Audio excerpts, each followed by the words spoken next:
E agora, para começar, eu queria te perguntar sobre a chegada de um filho, ela muda a rotina, né? Ela muda completamente a dinâmica da família. Como que a gente começa estruturando isso? Nossa, tem milhares de modelos, né? Eu acho que tem quem não estrutura, né? Que é aquele casal grávido que a gente chama, que muitas vezes não tiveram nem a oportunidade de ter um tempo juntos, né? Se ambientar ali na convivência, na rotina a dois, e já começa a três, né? Acho que tem os casais que ficam muito tempo namorando, então também já tem uma dinâmica, uma rotina, né, mais adulta, de os passeios, as saídas que também vão sentir muito, e aqueles que planejam e acham que o filho é um amor só e fruto do nosso amor e que acham que só isso vai bastar e é difícil pra caramba, porque a parte operacional dos filhos é realmente muito intensa, né? Então, acho que acho que independente do contexto, tem uma nova realidade, né? E um rearranjo na rotina, um rearranjo no tempo, né? De dedicação ao filho e ao parceiro ou à parceira. Então, é muito parafuso para apertar e desapertar para a gente conseguir harmonizar, né? Tem essa ideia romântica, né? Às vezes, da família ser margarina, né? Que é aquele propaganda bem famosa, esse termo, né? Mas, na prática, é um momento realmente bem desafiador, né? Vou fazer uma pergunta só para complementar.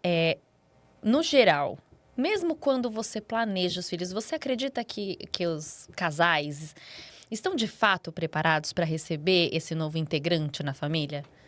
Ah, com certeza não, né? Eu sou cheia das não certezas, mas com certeza não, né? Era isso que eu queria ouvir. Porque não vem Me com deixou manual. mais tranquila. Não vem com manual de instrução, né? E eu que tenho duas filhas, aí eu li, né? Aprendi com o manual da primeira, veio a segunda, eu achei que eu sabia, não é o mesmo manual, é outro manual, né? Então, que serve para um filho, não sei se, né? Você tem mais de um, Tenho sabe 3. do que eu estou falando, exatamente. Sei. Então, não tem essa, né? É realmente sempre, porque é um serzinho, né? E aí você vai ter que aprender a lidar com ele. Eu brinco que minha filha era taurina, né? E já era taurina, desde bebê. Então, ela era um doce de criança, fofa, né? Meiga, tudo de bom. Só que se ela resolvesse, não quero trocar a fralda agora, entendeu? Eu brinco que o touro sentou, né? Não trocava. Porque as pernas ficavam durinhas e era o caos, assim. Aí eu desistia, dava um tempo, né? Então, eu não sou astróloga, mas eu tô dando um exemplo. Você tá rindo? Porque minha filha é taurina, ela é taurina, eu sou rodeado de taurinos. Isso é Meu verdade. namorado é taurino, meu ex-marido é taurino. Então, assim, eu sei muito bem do que eu tô falando. Eu tô apelando para astrologia para dizer que cada serzinho vem do seu jeitinho. Do seu então, jeito. você vai ter que ter todo aquele, né? E eu acho que tem uma coisa no casal que também passa, né? Que eu acho que o mais comum de a gente debater e que talvez a gente possa até chover no molhado, mas é importante, é a sobrecarga, né, da mulher. Então, também tem essa questão, né, de a quem que cuida mesmo, né? Muitas vezes o bebê é amamentação e tal. Então, é um peso também maior para a mulher. E aí também a gente já tem ânimos diferentes, né? Mulheres que às vezes têm depressão pós-parto, que não combina com essa ideia de um momento mais feliz da minha vida, né? Mas é uma realidade muito, muito séria, muito, muito preocupante, porque às vezes as mulheres acabam, né, sofrendo ali caladas, o que era para ser a chegada, né, da felicidade, né? Sofrendo com a culpa. Exatamente. Porque deveria, teoricamente, como todas as pessoas pregam, deveria ser um momento maravilhoso. E aí é isso, precisa de ajuda, precisa de, né, muitas vezes de medicação. Então, como é que o casal, né, lida com isso? Porque não é uma questão, né, da mulher. O casal hétero, homoafetivo, né, independente disso, como se lida conjuntamente com a criança, né? Exatamente. E até a adoção, né, gente? Vocês já pararam para pensar? sim. Tem um amigo que adotou, ele falou, é muito... Porque é quase um... Você tem né, um preparo ali na gestação. A adoção é quase um...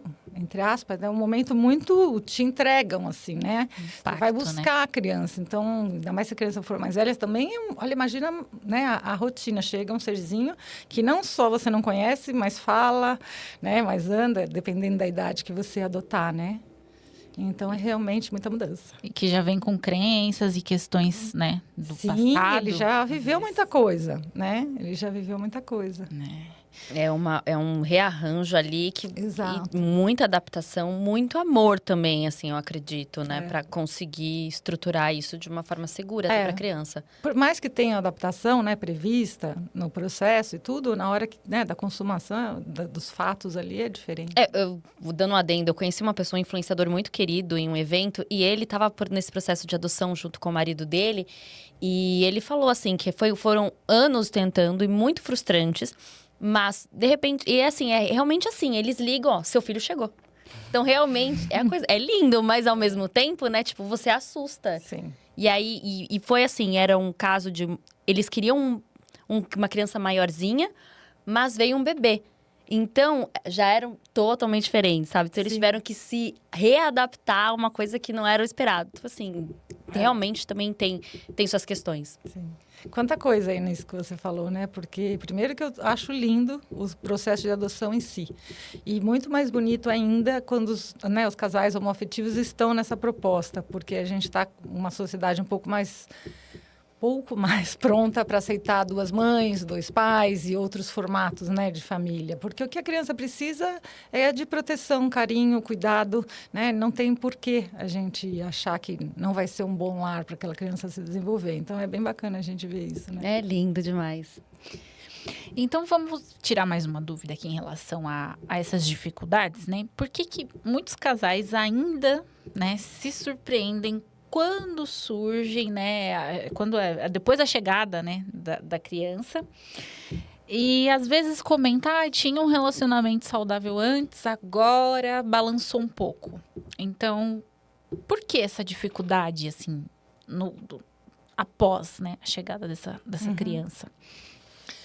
Esse agora, né? Eu fico me perguntando, né? Eu sempre fico achando que a história começou um pouquinho antes, mesmo que fosse só uma nuvem passageira, né? Eu fico com a tendência de achar que alguma coisa já, né? Porque isso a gente fala bastante aqui, né? Quando eu venho, quando a gente casa, já tem duas bagagens casando, né? A família, o jeito da família de um, o jeito da família de outro. E talvez algumas coisas que a gente relevasse, né, quando era só nós dois, passam a não ser tão tranquilas de relevar quando vem a criança, né? Então, vou dar um exemplo de criança um pouco mais velha, só para a gente tentar achar esse lugar, né? Que, para mim, meu marido é machista, mas eu deixo passar de vez em quando. Aí ele começa a ter condutas que o meu filho vai se tornar um machista. Aí a coisa vai pegar, né? Então, o que talvez eu passasse um pouco de pano, depois eu não vou passar mais. E mesmo o bebê, né? Como o bebê deve ser cuidado. Às vezes ainda tem alguns homens querem participar mais, algumas mulheres às vezes também ficam, né, com dúvida. É como se eu não conseguisse ver o homem no lugar de pai cuidador de fato, né? Não deixa que eu dou banho, tem medo que o marido dá banho.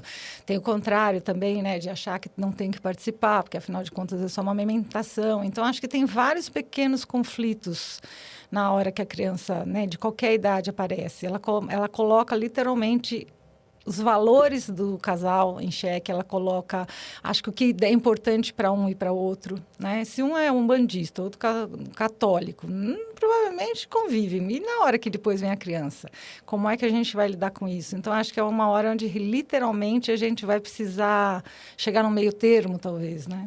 Isso seria interessante já começar a conversar no início do relacionamento, né? Porque eu fico imaginando isso.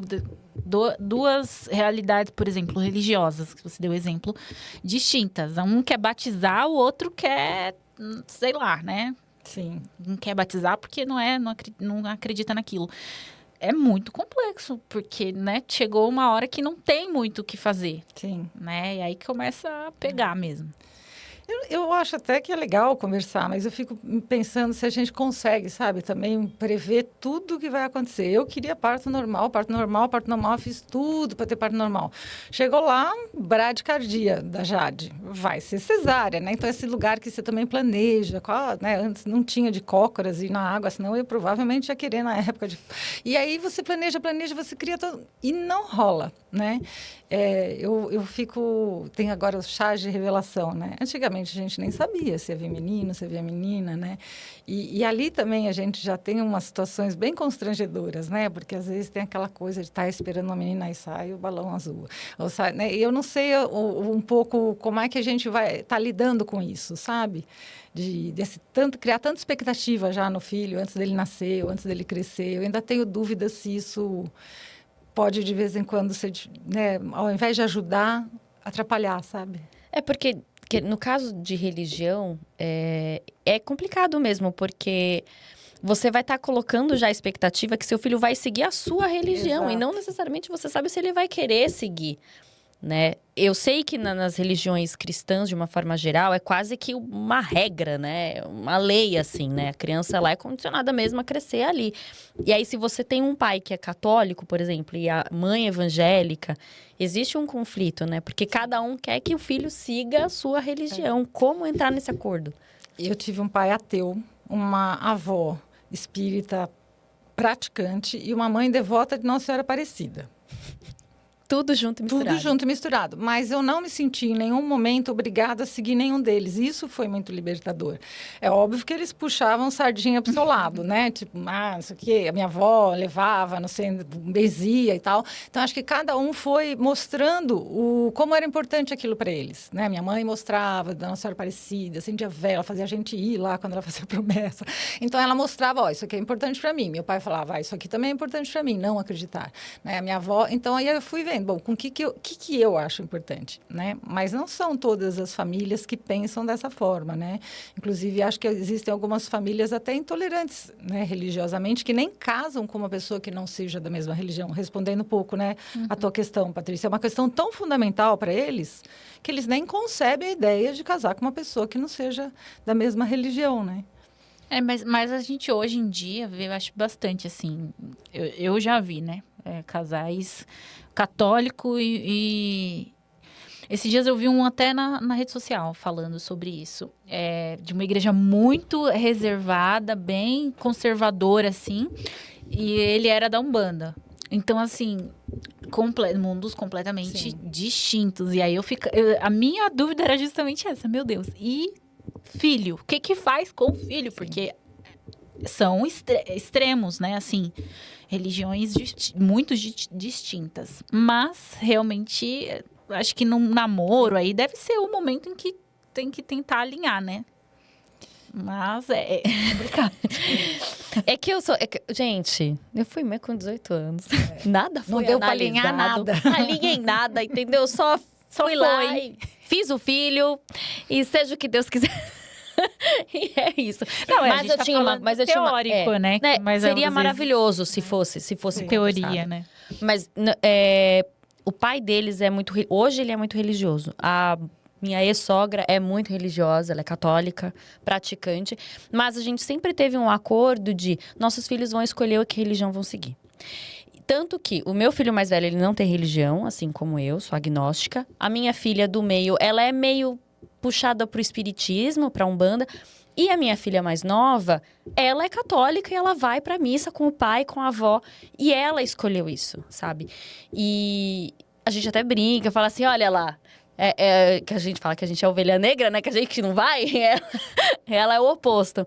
Então, assim, ela escolheu. Então, a gente sempre deu essa liberdade. Eu acho importante que a gente possa dar essa autonomia pros filhos, né? Sim, acredito que...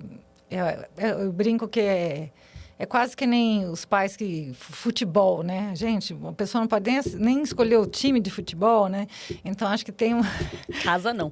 São os fanatismos da vida, né? São os fanatismos da vida, né? E às vezes as pessoas falam brincando, não. E às vezes falam sério, né? Não existe outra opção senão ser, né, desse ou daquele time. Mas eu acho que a religião é um caso bem preocupante, porque divide, sabe? Divide muito, às vezes, as relações amorosas mesmo, né? Essa intolerância. E os filhos também não têm essa oportunidade de, poxa, eu gosto do jeito da minha mãe pensar, mas também gosto do jeito... Mas eu adoro ir na missa, então eu vou na missa, né? Eu acho que essa identidade de construir com base na diversidade é o que importa, né? Verdade. Muitos casais, eles começam a discutir por coisas minúsculas, a gente estava falando sobre isso. As pequenas coisas, elas às vezes se potencializam quando chega o bebê? O bebê, o filho, a criança? Eu acho que tem um desgaste, literalmente, né, quando a chegada do bebê, que é muito trabalhoso, muitas, não sei, vou falar pela minha experiência, muitas horas sem dormir, né, muitas e muitas, muitas noites mal dormidas e tal, que eu acho que tem, sim, uma sobrecarga que a gente, quando a gente está muito cansado, né, a nossa necessidade é dormir, a gente fica irritado, essa irritação vem de onde? Da falta de sono, simples assim, 2 mais 2 são 4 nesse caso, né? Então, acho que assim, a gente pode apresentar um cansaço extremo, o pai também, né, por todas as circunstâncias. Mas eu acho que sempre tem uma camada ali que é outra, né? Porque a gente, às vezes, não consegue identificar exatamente isso, que necessidade que não é atendida, por que que a gente está brigando, né? Será que a gente está brigando só porque o copo não está no lugar? Ou está brigando também porque eu tenho uma necessidade de organização e você tem uma necessidade completamente diferente, né? Acho que a gente achar, a comunicação não violenta fala muito disso, né? Você achar por trás do seu sentimento que necessidade está sendo atendida ou não está sendo atendida, né? Estou muito feliz por quê? Porque a minha necessidade de estar aqui conversando sobre isso está contemplada, né? Sobre o que eu gosto de fazer, então eu estou muito feliz, né? Não, estou bravíssima, porque eu cheguei atrasada, eu tenho uma necessidade de chegar na hora que não foi atendida, né? Então, esse lugar da gente entender o sentimento, de ter esse diálogo interno, né? Só que imagina um bebezinho precisando da gente, a gente ainda tendo que fazer diálogo interno do porquê que eu estou mal, porquê que eu briguei, né? É realmente trocar o pneu com o carro andando, né, Não gente? tem capacidade nem de pensar. A gente não está conseguindo nem assimilar as próprias sensações, né? Que dirá, né? Exatamente, fiquei pensando aqui Eu agora. fiquei pensando também, gente, não dá nem para processar direito. Eu estou falando por mim, né? Eu lembro de vários momentos de desespero, né? Desespero, literal, assim. Por exemplo, a cólica nos bebês, né? É muito difícil. Mas é muito difícil mesmo, porque você se sente completamente incompetente, você sabe, tem um choro de dor, você não consegue resolver, né? 20 minutos são 10 dias, né? Porque é muito, muito complexo, né? E essa coisa da gente se perdoar também, né? Minha filha, gente, eu estava amamentando, eu dormi e ela caiu. Né? Tudo bem, eu estava numa poltroninha, caiu em cima do tapete, mas ela caiu, né? E aí eu falei, gente, exausta, né? A gente também se entender como uma pessoa exausta, por exemplo, logo que chega o bebê, né? Então, eu dormi. E isso acontece. Acontece, Isso né? acontece, bebê cai, a gente se culpa, a gente se sente mal, mas acontece. Exato. É isso para você que acompanhou a gente até aqui. Siga a Mônica Zagalo nas redes sociais dela também, a gente deixa por aqui, né? Exato, vai ficar aqui na descrição do vídeo. Acompanhar Ecos de Família. Toda semana tem um vídeo novo, coisas novas para vocês. Aprenderem muito, igual a gente aprende aqui. É isso aí, gente. Obrigada, Mônica. Obrigada, meninas. Obrigada. Beijo, tchau, tchau.